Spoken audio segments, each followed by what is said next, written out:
Why is Johnny Varell making equipment changes, and should you consider making some of the same equipment changes for your farming operation moving into the new year?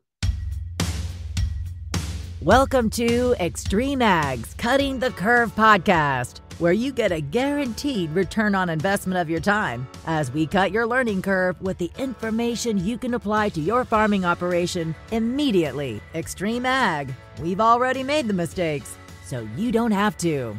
Managing your farm's water resources is a critical component to a successful and sustainable farming operation.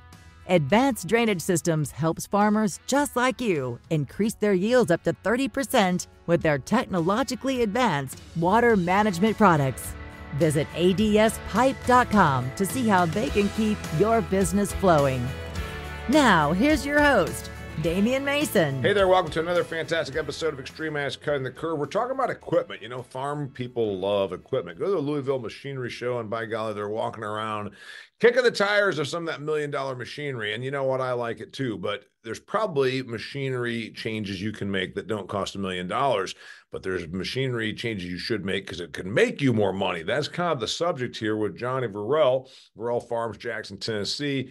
He's done some things, and he's going to continue to do some things because to fit his farming operation, bigger yields, more efficiency, those kinds of things.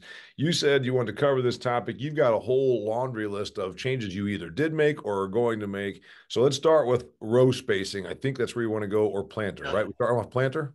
Yeah, that's right. So, I don't know, 4 or 5 years ago, we made a transition and we actually went to 15-inch corn, 15-inch beans.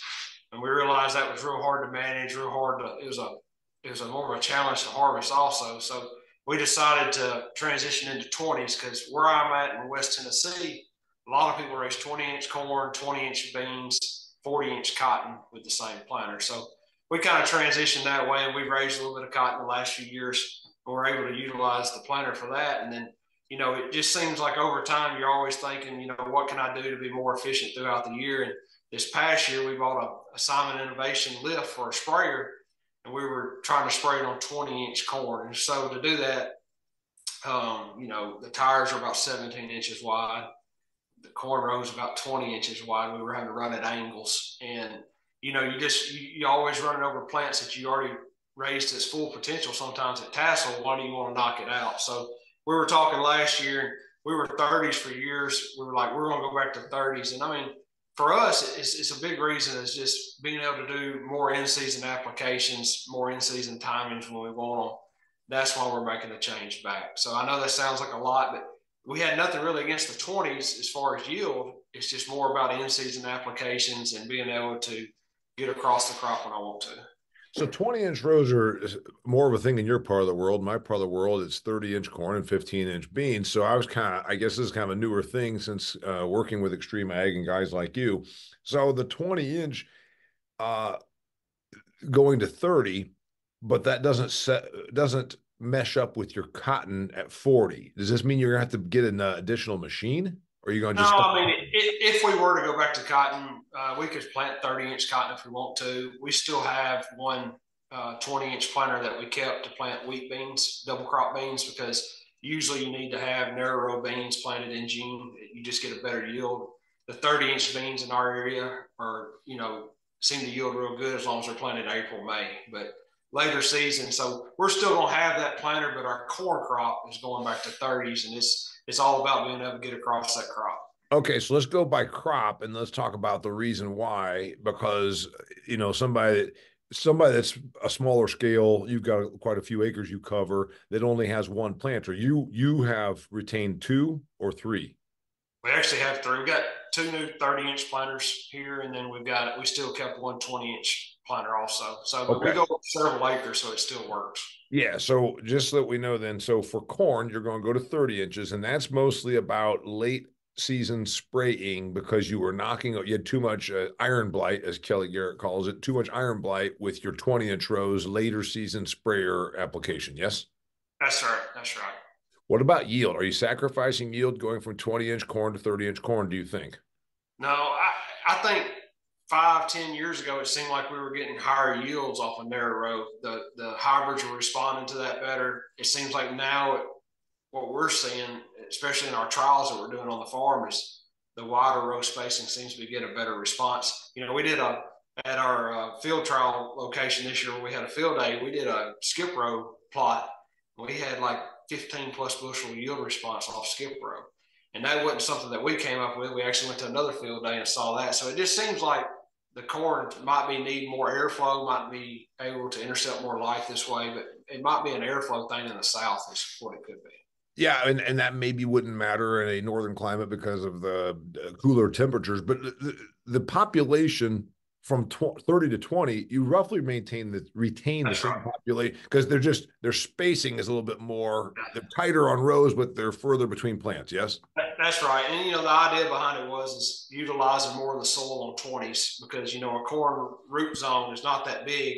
When we go to 30s, you're utilizing less of the soil, but it just seems like the corn needs the airflow. The corn needs, you know, some of those things that we have going on there. You know, we've done videos about how we at an R3 to R5 application, you know, that's when we put out our nitrogen with our sprayer with stream bars. Well, that's another application where I'm having to run at an angle of how it was planted. You get to run at angles in our area in West Tennessee where our fields are not square by any means. Whether we plant the angle or spray the angle, you run over a lot more corn. Yep. It takes a lot longer to harvest. So it's just really about trying to be more efficient in the field is what we're going for. Okay. Then you said soybeans, you're going to plant them on 30s.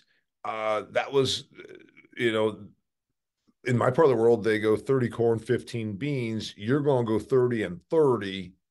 But then when you do your June and July seeding after the wheat comes off, you're going to go to 20s. I assume that's because it creates more canopy and protects some moisture from that hot Tennessee summer.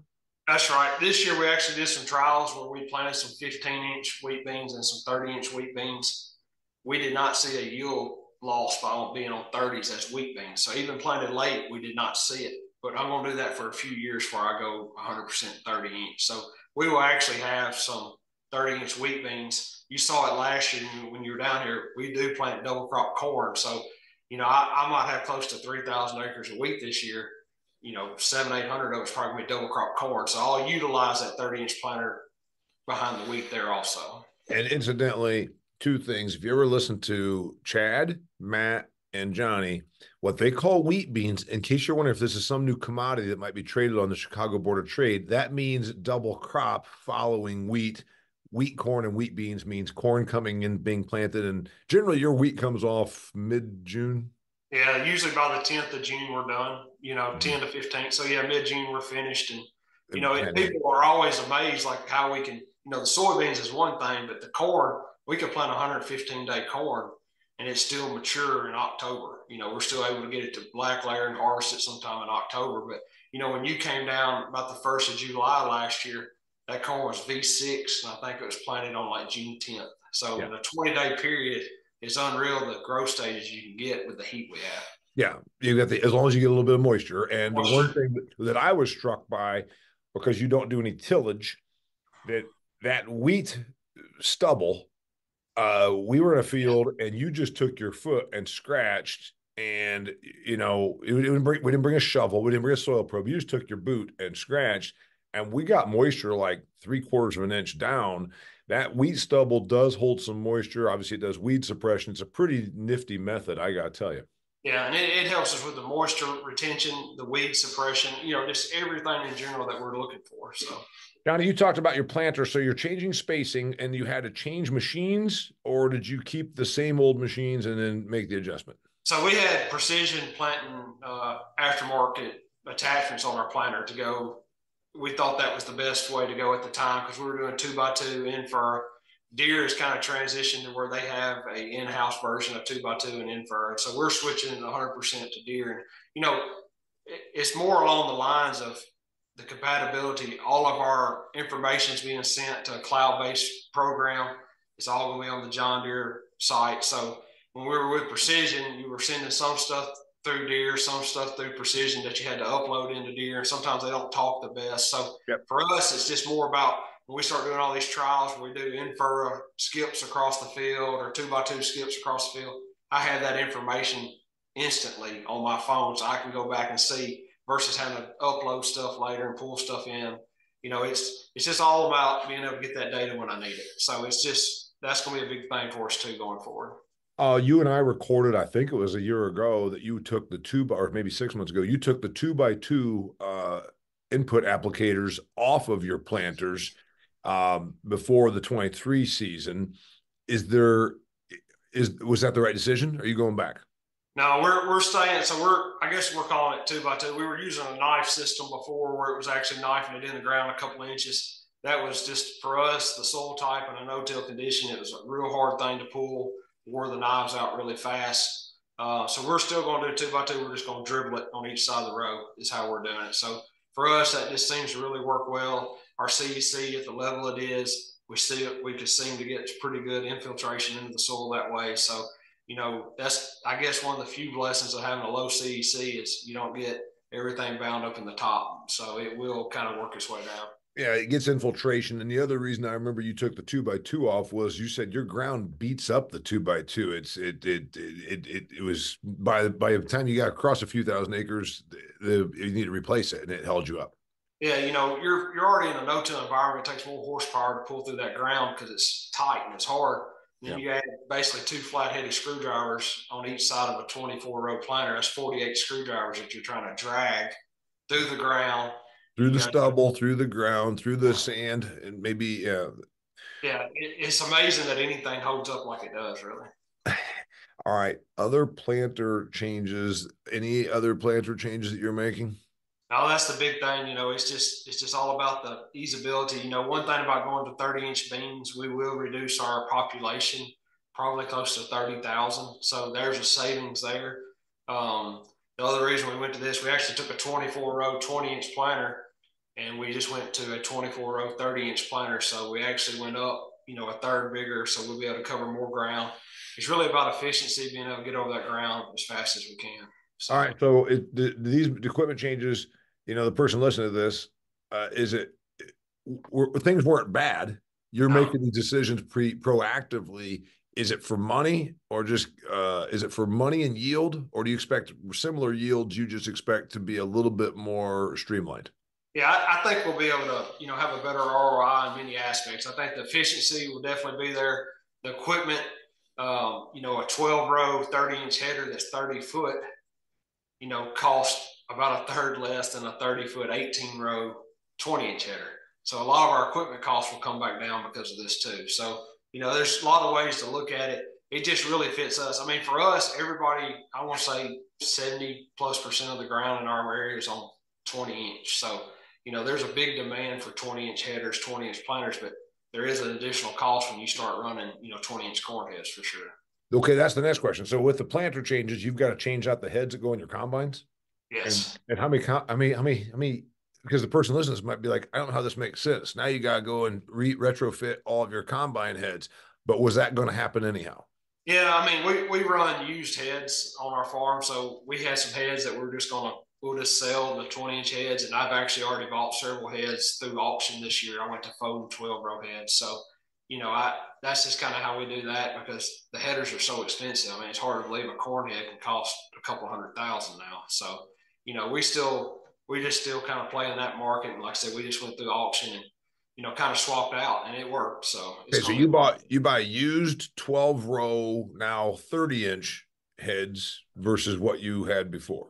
Yeah, I had used, or I had 20-inch heads that I bought used, just because the cost is so high. Those things really depreciate down. So I just did the same thing. We just sold those, and I turned around and bought some folding 12-row heads. And your grain head doesn't need to change. No, the soybean header does not carry either way. So got it. Are you making any other changes? Okay, sprayer changes. You when we were there, we talked about Simon Innovation. You put a lift kit on your sprayers and the things on the wheels that prevent crop damage. That's right. And also the technology that helps monitor your flow more deliberately and accurately than just looking at a hose on the side of the tank. You did that in 23. You're sticking with that in 24. That's right. And I mean, I think that's what stemmed some of this. We knew we wanted to do late season applications, which that allowed us to do. I think we want to do more. So I need to be able to go down those rows. I need to be able to spray the same direction as I planted, because like I said, you burn a lot of time when you're running at an angle, because where we are, you always have a real backwards turn, or trees that you're turning into. It's something all the time. So for us, it was just that, we might even probably go to lift kits this year because we run 2 sprayers. Last year we just had 1 because you just never know. It's all about getting across that ground. Any other equipment changes that you're making for, I guess, for streamlining and for money reasons in 24? Yeah, no, not really. I mean, the other thing all this is playing into some of the new technology coming through Deere where you're going to be able to, basically the combines are going to know where to turn into each set of rows. The planter is going to know where to go off of boundaries. So we're actually in the process of RTKing all of our boundaries to get them exactly right. So we can actually plant our headlands last. So we'll plant our inrows last. We'll plant out in the middle first. And that way we'll plant our inrows last, not run over those. But also the sprayer is going to come in and it's going to know exactly where to go through the field too. So this is all going for compaction reasons, and it's all about that efficiency. So, when you run 3 combines in corn and you go out there and you kind of bust the field in 3 areas, nothing's worse than to have 1 or 2 rows of corn left. And on 20s, it's very hard to see on 20s a wide and a narrow road because it all looks pretty narrow. So hopefully going to 30s, we're going to be able to really utilize some of this new technology that's out there to really make it to where when 3 combines come in, if that first combine wants to come in and skip 16 or skip 24 rows, it can. And the combines can run and sink all the way across that field. I find it funny, you farm people, it's almost like this shameful thing that you left a row out there that you got to go and pick up a single row. It's like like they don't admit it. They don't admit that they do it very regularly, do they? These guys, it's like that guy, he left a single row there, but I would never do that. Yeah, it always seems to be in the longest rows of the field too that you're having to clean up 1 or 2 rows. So it's never in a corner. So. You're changing your planters, you're changing your spacing. You already changed out the 2x2 on it. You're putting another lift kit on your sprayer, and you changed out your heads. Any other equipment changes? No, that's the biggest thing for us right now. You're not going to go crazy and start putting a bunch of tillage out there because it seems to work well the way you do things right now on soil moisture retention, right? That's right. That's right. And I think that we're going to leave it right there. That's equipment changes that Johnny Varrell is making for money and for streamlining purposes on his farm. You know what? Maybe there's equipment changes you should be making also. That's why we're here, is to give you different ideas, different looks, different concepts, and how these guys look at running their business. His name is Johnny Varrell. We got hundreds of videos just like this. Go and check them out. Thanks for being here, Johnny Varrell. You're awesome, as you well know. Thank you. Until next time, this is Extreme Ag Cutting the Curve. That's a wrap for this episode of Cutting the Curve, but there's plenty more. Check out extremeag.farm, where you can find past episodes, instructional videos, and articles to help you squeeze more profit out of your farm. Cutting the Curve is brought to you by Advanced Drainage Systems, the leader in agriculture water management solutions.